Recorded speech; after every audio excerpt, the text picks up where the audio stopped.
नमस्कार, मैं हूं योगिता सोनी और आप देख रहे हैं डेजर्ट स्टॉर्म न्यूज़। आज हम आपको मिलवाएंगे एक ऐसी शख्सियत से जिसने ऐसी धरती पे जन्म लिया जहां पर कन्या को कोख में ही मार दिया जाता था, और अगर किसी तरह से वो किस्मत से अगर दुनिया में आ भी जाती तो उसकी आंखें खुलने से पहले ही उसकी आंखें मूंद दी जाती थी। ऐसी धरती जहाँ पर कन्या को अपनी सांस लेने के लिए भी जद्दोजहद करनी पड़े, उसके लिए भी संघर्ष करना पड़े, ऐसी धरती पर पैदा होकर इस शख्सियत ने न सिर्फ अपनी पहचान बनाई बल्कि ऐसी पहचान बनाई कि आज वो हर औरत के लिए एक आदर्श बन गई है। वो एक दबंग लेडी भी हैं और बेटी बचाओ बेटी पढ़ाओ स्लोगन की निर्मात्री भी हैं, और हाल ही में DYSP हैं। आइए मिलते हैं चेतना भाटी से। नमस्कार चेतना जी। नमस्ते योगिता जी। बहुत बहुत स्वागत है आपका। धन्यवाद। चेतना जी, आपने 1996 में सबसे पहले अपनी नौकरी ज्वाइन की थी। तो 1996 मतलब वो समय मान सकते हैं हम जिस समय अधिकतर कन्याओं को तो भ्रूण में ही मतलब मार दिया जाता था, उन्हें सांस भी लेने की कहाँ इजाज़त थी। उस समय आपने अपना पद ग्रहण किया, कैसे हालात रहे और कहाँ से इतनी आपको हिम्मत आई ये सब करने की? मैं जैसलमेर जैसे बहुत छोटे ज़िले से हूँ, रेगिस्तानी ज़िले से हूँ, सरहद के ज़िले से हूँ। रेगिस्तानी ज़िला जहाँ अपने रेगिस्तान और पर्यटन के क्षेत्र में एक विशेष स्थान विश्व स्तर पर रखता है, तो एक जैसलमेर का दुर्भाग्य ये भी रहा है कि मैं हमेशा पत्र पत्रिकाओं के अंदर, मेरे घर के सामने भाटिया न्यूज़ एजेंसी की दुकान है जहाँ से मैं किताबें लेके पढ़ती थी, तो मैं जैसलमेर के बारे में ये पढ़ती थी कि यहाँ लड़कियों को होते ही मार दिया जाता है जी। और आपने अगर पढ़ा हो देखा हो तो 1997 के अंदर जैसलमेर के देवड़ा गांव में पहली बार एक बच्ची की बारात आई थी। अच्छा। 1997 के अंदर पहली बार 100 साल में एक बच्ची की बारात आई थी। उस बच्ची के पिताजी जब मेरे घर जोधपुर में मेरे से मिलने के लिए आए तो मैंने उनके पाँव छुए थे जी। और मैंने कहा आप इंसान नहीं हो, आप देवता हो, जिसने एक देवी को, बच्ची को एक देवी समझा और एक देवी के रूप में उसकी पूजा करी, और उस क्षेत्र के अंदर क्या 100 साल तक किसी लड़की ने जन्म नहीं लिया। जी। तो इस कुख्यात जो हमारे जैसलमेर के ऊपर एक क्वेश्चन मार्क था जी। तो इस क्वेश्चन मार्क को हटाना बहुत ज़रूरी था। बिल्कुल। क्योंकि जैसलमेर वो धरती है जहाँ अपने सोलर एनर्जी के कई प्लांट लगे हुए हैं। जैसलमेर वो धरती है जो भट किवाड़ भाटियों के रूप में जिन्होंने विदेशी आक्रांताओं का सामना करके और इस धरती को बचा के रखा। कि आप सोचिए कि आज भी जैसलमेर के लोग मतलब एक ऐसी जगह पे रहते हैं जहाँ अटैक, विदेशी आक्रमण होने पे सबसे पहला अटैक ही जैसलमेर के लोग ही झेलेंगे उस धरती पे। जैसलमेर एक ऐसी धरती है जहाँ की खेतों लाइन है, इस जमीन के परमाणु विस्फोटों मतलब भारत को परमाणु के क्षेत्र में विश्व स्तर में बनाने में जैसलमेर की धरती का बहुत बड़ा योगदान रहा है कि इस धरती ने अपने सीने को दिया कि मेरा सीना भली छलनी हो जाए लेकिन भारत परमाणु के क्षेत्र में विश्व में अग्रणी होना चाहिए। जैसलमेर इसलिए भी प्रसिद्ध है कि यहाँ रामदेवरा जो है, जिसको कोई हिंदू लोग रामसा पीर कहते, मतलब हिंदू लोग रामदेव जी कहते हैं और मुस्लिम लोग रामसा पीर कहते हैं, तो कौमी एकता का उदाहरण। जैसलमेर ऐसी धरती भी है जहाँ तनोट माता जैसी देवी है जिसने बम जब पड़ते हैं तो उनको हाथ पड़े थे तो उनको हाथ में लिया था कि मंदिरों को जो फूलों से सजाते हैं, तो जैसलमेर की देवियाँ उतनी शक्तिशाली पीठ है जहाँ पे उनको बम से सजाया गया है। तो ये वो धरती है। जैसलमेर के वो लोग हैं जिन्होंने जब परमाणु विस्फोट हुए थे तो लोगों ने ये कहा था कि परमाणु विस्फोट कैसे होंगे, क्योंकि इसकी जो अल्ट्रावायलेट किरणें हैं जो हिरोशिमा और नागासाकी में जिस तरह से कोक के अंदर जो बच्चे होते हैं वो आज तक विकलांग पैदा होते हैं, कई बच्चे उनको प्रभावित, उनकी जनरेशन को प्रभावित किया था। तो ये चीज़ उठी थी कि जैसलमेर के जो लोग हैं, तो ये जो अल्ट्रावायलेट किरणें हैं इसकी, एटम्स की, ये आने वाली संततियों पे बहुत बुरा असर डालेगी। तो वो जैसलमेर के लोगों को दमन करती हूँ जिन्होंने इस बात को कभी नहीं उठाया। उन्होंने संतति को नहीं, संपत्ति को नहीं, अपनी मातृभूमि को, अपनी सरजमीन को सबसे पहले महत्व दिया, और उसी का परिणाम है कि चाहे हमने कुछ भी चीज़ झेली हो लेकिन हमने भारत को, हमारे देश को बहुत बड़ी परमाणु शक्ति के रूप में विदेशों में स्थापित किया, एक इंटरनेशनल लेवल पे भारत की साख स्थापित करी और दुश्मनों को कमज़ोर किया। वो इस धरती का बहुत बड़ा योगदान था। इसलिए मैं इस जैसलमेर की धरती को नमन करती हूँ और मैं यहाँ के लोगों को नमन करती हूँ। आपने मुझे पूछा कि आपका सफ़र कैसा रहा, तो जब मैं ये चीज़ पढ़ती थी तो मेरे दिल में था कि मुझे कुछ बनना है और मैं हमेशा ये चीज़ कहती हूँ अपने 10-15 दिन जो मेरे महीने में मोटिवेशन स्पीच होते हैं उसमें मैं बोलती हूँ कि स्त्रियों की स्थिति चाहे समाज में पुरुषों की भी स्थिति है, वो हाथ की स्थिति दो होती है कि लेना और देना। आप क्या पसंद करोगे? तो देने वाला महान होता है। स्वामी विवेकानंद जी ने कहा है कि लेने वाले से देने वाला महान होता है। तो देने की स्थिति आपकी कब आएगी? जब आपके पास कुछ होगा। तो इसलिए क्या है कि मैंने सोचा कि मुझे कुछ बनना चाहिए। तो मैं किताबें पढ़ती थी, मुझे चाहिए जैसलमेर की बच्चियों को आगे आना चाहिए। जब मैं पढ़ती थी कि जैसलमेर की बच्चियों के मारने के तरीके बड़े खतरनाक पढ़ती थी और सुनते थे। वो ऐसे सुनते थे कि भाई अभी तो साइंस और टेक्नोलॉजी है जो इस चीज़ को बहुत आगे बढ़ाता है कि आपके गर्भ में क्या बच्चा पल रहा है, लड़का है लड़की, सब चीज़ आपको बता देगी। लेकिन उस समय ये चीज़ें नहीं थी तो फिर आप क्या करोगे? तो क्या होता था कि लड़की को जन्म देने के बाद मारते थे। तो मारने के तरीके हमने ये सुने कि नाक पे मिट्टी की पोटली रख देना, उनको अफीम का दूध दे देना, उनको घड़े के अंदर डाल के उसको दफन कर देना। तो ये जो खतरनाक जो तरीके थे, अमानवीय तरीके थे, इसका यूज़ उस समय लिया जाता था। और मैं नहीं जानती कि इसके क्या कारण थे, लेकिन मैंने ऐसा सुना है कि कारण ये थे कि भाई विदेशी आक्रांताओं का बहुत आतंक था, उनके हमले होते थे, बहू बेटियों को उठा के ले जाते थे। और कुछ सामाजिक स्तर पे लोगों का ये था कि हम बेटी वाले झुके क्यों, ये भी चीज़ें थी। कई ऐसे सामाजिक कारण रहे होंगे जिसकी वजह से ऐसा हुआ। लेकिन अगर बेटी नहीं होगी तो बहू भी नहीं होगी, और बहू नहीं होगी तो फिर आपका परिवार ही आगे नहीं बढ़ेगा, वंश आगे नहीं बढ़ेगा, धरती नहीं चलेगी, समाज नहीं चलेगा। तो इस चीज़ को चलाने के लिए बहुत ज़रूरी था कि समाज इस दुर्गति से, इस बहुत बड़ी जो गंदी सोच है, इस बहुत गंदी सोच से समाज बाहर निकले। और दुनिया के अंदर अब जाके चांद पे हम पहुँचे हैं तो महिलाओं को भी मतलब चांद तो छोड़िए, मैं तो ये कहती हूँ कि आप धरती पे जीने का जो उनका अधिकार है, राइट है, उसका आप शोषण नहीं करें, उसका आप हनन नहीं करें। तो ये बहुत बड़ा कारण रहा पढ़ने का। और फिर क्या है कि मेरी माँ सूरज देवी ये चाहते थे कि मैं पढ़ूँ। नाना नानी का बड़ा योगदान रहा, परिवारजनों का रहा, मेरे फादर का रहा। इस मन से धन्यवाद देती हूँ क्योंकि मेरी मम्मी अपनी माँ बाप की एक ही बेटी है और उनकी माँ भी एक ही बेटी थी। तो ये जब छोटे थे, 12 साल के थे, तो इनकी माँ बहुत बीमार पड़ी, तो उनकी शादी कर दी कि मैं मर जाऊँगी, मेरी बेटी का कल कौन ध्यान रखेगा, इसकी शादी कर दो। तो उसमें मेरी माँ 7वीं क्लास आधी पढ़े हुए थे। तो उनके दिल में था कि मैं तो नहीं पढ़ी लेकिन मेरी बेटियों को ज़रूर पढ़ाऊँगी, और ये काम उन्होंने किया और हमें पढ़ाया। बच्चों की शिक्षा में मतलब मदर का बहुत ही अहम रोल होता है। इसमें कोई दो राय नहीं है कि उनका बहुत बड़ा योगदान रहा। और इस नौकरी में आने से पहले मैं शिक्षा के क्षेत्र में थी। आपने फरमाया भी पुलिस में आए, तो 96 में पुलिस में आने से पहले मैं सीनियर टीचर थी हवीरा गांव में। उससे पहले मैं लैब असिस्टेंट, लैब टेक्नीशियन की मैंने नौकरी करी। 1.5 साल के अंदर मुझे 3 सरकारी जॉब मिले। तो मेरा जो 3rd जॉब था पुलिस, वो मुझे ज़्यादा पसंद था क्योंकि 1984 के अंदर जब टीवी राजस्थान में जैसलमेर में आया तो हमारे घर पे टीवी लगा। बहुत से लोग उसको देखने के लिए आते थे टीवी में। तो मैंने किरण बेदी जी को देखा। फिर 88 में मैंने उनको लेटर लिखा, 10वीं क्लास में थी, कि मैं बनना चाहती हूँ पुलिस में। वो मेरे लेटर का जवाब देते थे। आज भी मेरे फ़ोन पे मुझे उनकी शुभकामनाएं मिलती रहती हैं। तो मैं ये चीज़ बहुत गर्वित महसूस करती हूँ कि भारत की जो पहली महिला पुलिस अधिकारी हैं, IPS ऑफिसर हैं किरण बेदी जी, उनका आशीर्वाद, उनका मोटिवेशन हमेशा मुझे मिला। वही आपके लिए एक आदर्श की तरह रही हैं। मेरे लिए आदर्श, बिल्कुल मैं उन्हीं की तरह रहती थी, उन्हीं की तरह मैं कोशिश करती थी कि मैं करूं, और मैं करती भी हूं।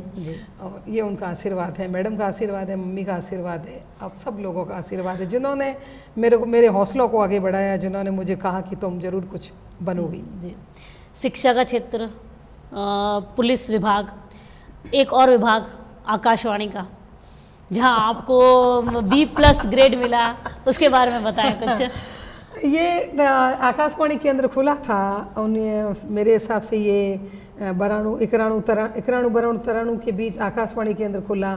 तो मैं वहाँ स्पीच देने के लिए जाती थी। तो ये आकाशवाणी पे नाचना गाना तो क्या पसंद नहीं करते थे।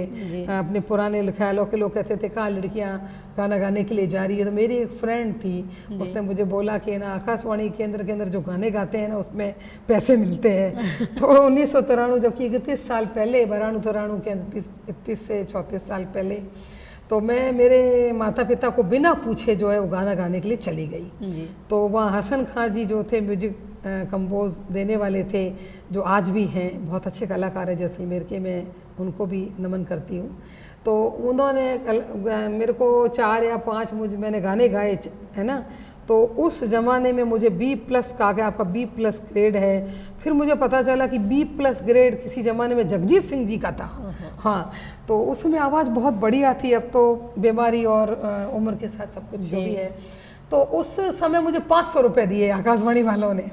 तो 500 की वैल्यू और बहुत बड़ी वैल्यू थी, बहुत बड़ी वैल्यू थी। 500 रुपये दिए तो फिर आकाशवाणी पे वो फिर उसके बाद नहीं गए। जब ये गाने बजे तो फिर घर वालों को पता चला कि ये भी बिना बताए गाना गाने के लिए चली गई, तो मुझे बहुत डांट पड़ी। आवाज़ से पहचाना उन्होंने या आपने बताया? उन्होंने नहीं, लोगों ने कहा ना कि आपकी बेटी बहुत अच्छा गाती है। अच्छा। तो पता चला कहाँ गाती है, तो बोला रेडियो पे गाती है। तो उन्होंने कहा कब चली गई, कब रेडियो पे गाने लग गई। तो भी इस बात को बहुत बुरा माना। तो वो क्या था कि देखिए, मुझे कई जगह में मेरे को तो सबसे बड़ी तो ये खुशी है और धन्यवाद है कि मुझे पढ़ाया और पुलिस की नौकरी में भेजा जी। क्योंकि मुझे वो विभाग वो अन्न मुझे वहाँ बुला रहा था, लेकिन मुझे रोका भी बहुत गया जी। जैसे आपको बता रही हूँ, अब गाना अब कितने अच्छे गाने गाते थे, पता नहीं कहाँ पहुँचते गानों में। बिल्कुल। फिर क्या था, मैं बास्केटबॉल की खिलाड़ी थी। तो बास्केटबॉल के अंदर मेरा राजस्थान टीम में 2 बार चयन हुआ, तो मुझे वहाँ नहीं भेजा कि नहीं पढ़ाई करो, तो वो मुझे रोका गया। फिर क्या था कि मैं स्पीकर थी, तो मैं 1986 के अंदर मैं इंडिया लेवल पे फर्स्ट आई जी। नेहरू युवा केंद्र का एक ग्रुप गया, तो उस ग्रुप में मेरे बुआ के बेटे भाई लक्ष्मी नारायण जी साथ गया, अकेले मुझे नहीं भेजा। वो डांस भवई नर्तक थे, बड़े बहुत शानदार भवई नर्तक जैसलमेर के रहे हैं, पुराने लोग सब जानते हैं। तो उनको साथ, उनका भी प्रोग्राम था, इसलिए मुझे उनके साथ भेजा, क्योंकि अकेले भेजते नहीं थे और संभव नहीं था कि बड़ी बड़ी कंपटीशन के अंदर ऑफर भी आते थे ना, तो जाए कौन साथ, इतना दूर भेजे कौन। सही है। तो लड़की अकेले भेजते नहीं थे। अब तो लड़कियों को आप कहो तो अमेरिका भेज देंगे। हमारा जैसलमेर धीरे धीरे आगे बढ़ रहा है। तो उस समय नहीं था ना, तो वो चीज़ रोकी गई बोलने से। अब बड़े बड़े, चलो हम भारत पे फर्स्ट आ गए, मैं भारत पे फर्स्ट आ गई भारत में, लेकिन और आगे कहीं कंपटीशन में नहीं भेजा, खेलने में नहीं भेजा, गाना गाने में नहीं भेजा। लेकिन धन्यवाद है इनका और ईश्वर का, माता पिता का, कि पुलिस की नौकरी में भेजा, तो मेरे सब सार्थक हो गए। उसके जरिए आप मोटिवेशनल, अब जैसे स्पीच देती हैं तो कहीं ना कहीं वो भी हो जाता है। रोको मत उनको, रोको मत, उड़ान भरने दो, आगे आने दो। एज ए टीचर अगर आप होती तो एक लेक्चरर ही होता, तो लेक्चर देने का भी जो आपका था फीलिंग, वो भी आपकी पूरी हो रही है। और क्या है कि मेरे फादर तो नहीं है, 1998 में उनकी डेथ हो गई, लेकिन मम्मी आज भी वो यही चीज़ कहती है कि आगे बढ़ो, पढ़ो, समाज के लिए कुछ करो। तो ये है कि मैं एजुकेशन जो लाइन है उसको मैंने आज भी नहीं छोड़ा है जी। मैं BSc B.Ed थी पुलिस की नौकरी के टाइम, फिर MA इंग्लिश लिटरेचर किया, हिंदी मीडियम की थी, तो इंग्लिश कैसे इम्प्रूव होगा, इंटरनेशनल लैंग्वेज है इंग्लिश। MA हिंदी में हिस्ट्री में किया, मतलब BSc B.Ed MA English literature, MA history, फिर सर्टिफिकेट कोर्स किया ह्यूमन राइट में, मानवाधिकार में, फिर सर्टिफिकेट कोर्स किया इंफॉर्मेशन टेक्नोलॉजी में। और इसी साल मैंने, मतलब कि पिछले साल दिसंबर 2023 में मैंने LLB किया। इसी वर्ष फरवरी के अंदर LLM फर्स्ट सेमेस्टर किया, 2 साल का LLM का कोर्स है, जबकि मेरा बेटा LLM फाइनल ईयर में है, मैं सेकेंड ईयर में। और मेरा इसी साल जून के अंदर साइबर डिप्लोमा का एग्ज़ाम है। तो एजुकेशन मैंने छोड़ी नहीं। सही है। कम नंबर आए ज़्यादा, हालांकि मैं through out first class student रही हूँ, लेकिन मैंने जो भी नंबर आए मैं पास हो गई, मैं चलती रही, मैंने उसको ब्रेक नहीं किया। जो कहते हैं ना कि भी हमारे पास टाइम नहीं है, कैसे पढ़े, अब तो होती नहीं है, होती नहीं है।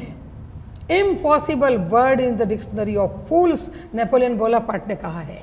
ये मूर्खों की डिक्शनरी का शब्द है। इम्पॉसिबल दुनिया में एक ही चीज़ है, मरे हुए को हम जिंदा नहीं कर सकते, ये इम्पॉसिबल है। बाकी दुनिया में सब कुछ पॉसिबल है। और आई एम पॉसिबल, ये इम्पॉसिबल का ब्रेक करके आप उसको आगे बढ़ सकते हो और बढ़ना चाहिए। बेटी बचाओ बेटी पढ़ाओ जो स्लोगन था, जो आपने बनाया था, उसको लेके भी आपकी एक जद्दोजहद थी कि मतलब ये आपका दिया हुआ स्लोगन है, वो किस तरह का था इश्यू? क्या था कि मैं भाषण प्रतियोगिताओं में, कविता प्रतियोगिता, वाद विवाद के अंदर स्पीक बोलना ये बहुत करती थी। और आपको मैं मज़ेदार किस्सा ये सुनाती हूँ कि जैसलमेर के अंदर उस समय लेडी जैसे मंच पे बोलती नहीं थी जी। जो पॉलिटिकल पार्टियाँ हैं ना, वो लोग बोलते नहीं थे। तो आपको बहुत आश्चर्य होगा कि मुझे कई पार्टियों के लोग ले जाते थे बोलने के लिए कि हमारी पार्टी के पक्ष में बोलना है। तो उस समय क्या था, फिर मैं कहती थी नहीं चलूँगी, क्या है तो फिर पापा को कहते थे कि दीन जी, मेरे पापा का नाम दीनदयाल जी देवड़क, दीन जी आप इन बच्ची ने भेजो नहीं, थोड़े और बोलना है।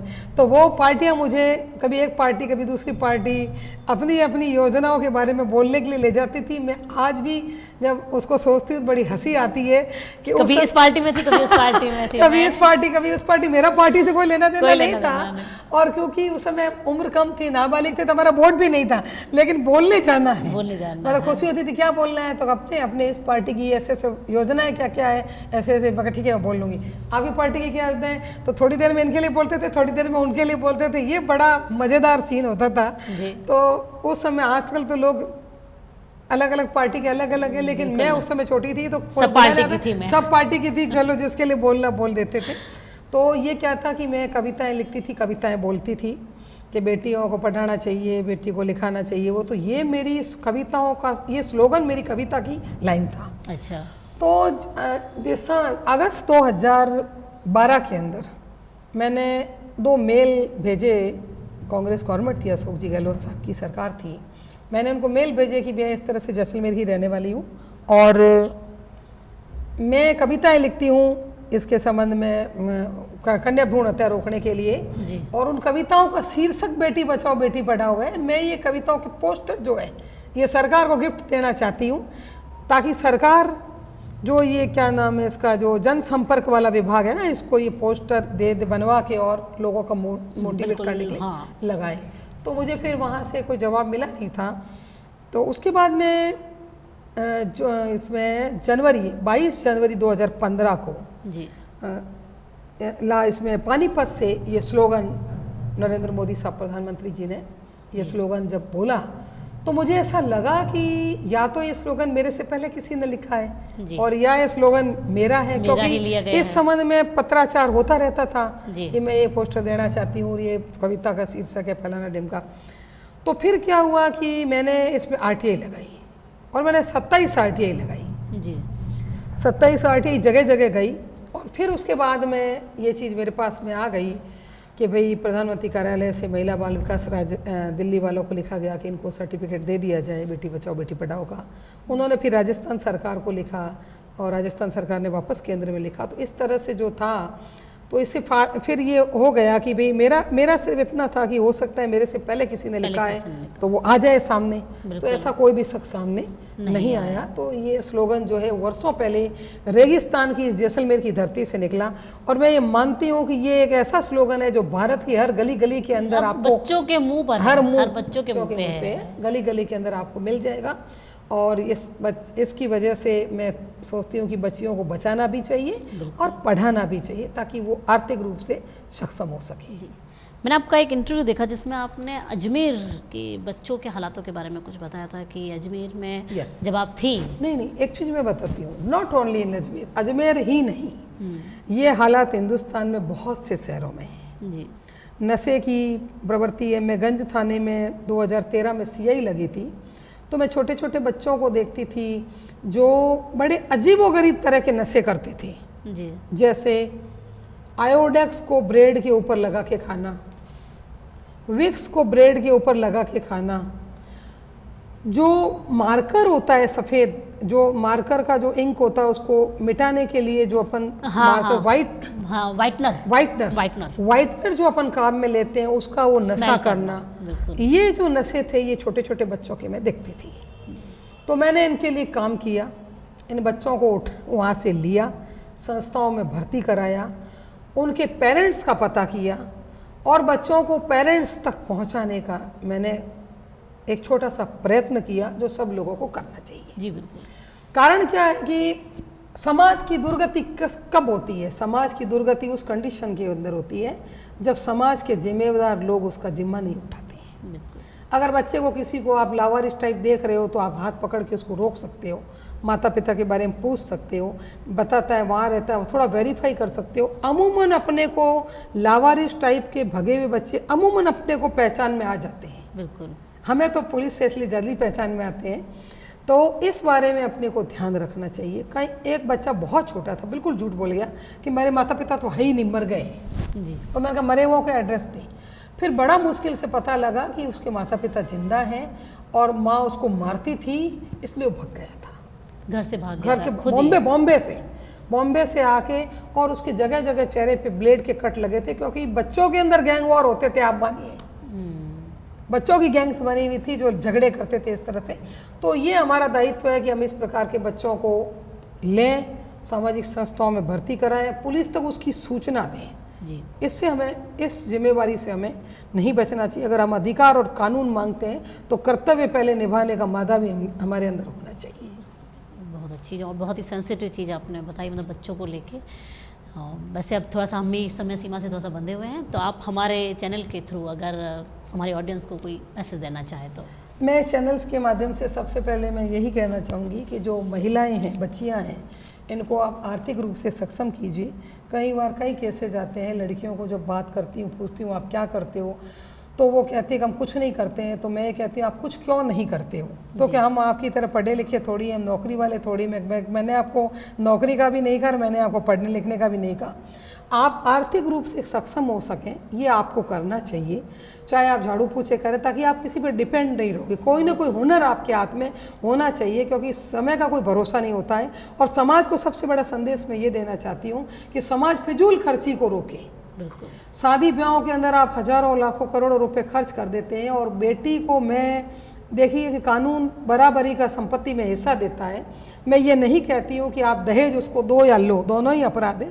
लेकिन अगर आप बच्ची को कोई गिफ्ट देना चाहते हो और संपत्ति में हिस्सा देना चाहते हो, तो बच्ची को एक कमरे जितनी जगह जरूर दो, ताकि कल को उसके ऊपर कोई मुसीबत आती है, उसके पास में खाने पीने के लाले पड़ते हो, ससुराल वालों से नहीं बनती हो, बच्ची दोहराए चौराहे पे आके बच्चों के साथ खड़ी होती हो, कानूनी बंधन उसके ऊपर इतने ज़्यादा हो जाते हैं कि वो फाइट नहीं कर सके, या कानून उसकी मदद कब तक करे, जब तक वो क्या रिलीफ उसको दे।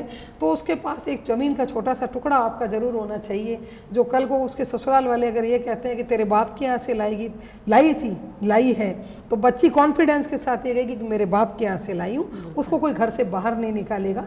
ये चीज़ कहूँगी, बच्चों को पढ़ाइए, लिखाइए, अच्छे संस्कार दीजिए, और समाज के लिए कुछ बेहतर अपनी तरफ से जो होता है वो करने की कोशिश कीजिए। आर्थिक रूप से बच्चों को, महिलाओं को विशेष तौर से संबल बनाइए। गरीब महिला थड़ी पे कोई चीज़ बेचती है तो आपकी ज़रूरत है चाहे नहीं ज़रूरत है, आपके 150 रुपये से कोई फ़र्क नहीं पड़ेगा, लेकिन आपके दिए हुए 150 रुपये से उसके बच्चों का पालन पोषण होने में आपकी तरफ से बहुत बड़ी मदद होगी। ये मदद आपको करनी चाहिए। बहुत बहुत धन्यवाद डेजर्ट स्टॉर्म न्यूज़ चैनल का। मैं हमेशा ये चैनल देखती रहती हूँ। बहुत बहुत शुभकामनाएं। जैसलमेर के बहुत अच्छे लोगों से आप हमेशा रूबरू कराते रहते हैं। मैं चैनल को साधुवाद और आपको आशीर्वाद देती हूँ। जय हिंद, जय भारत।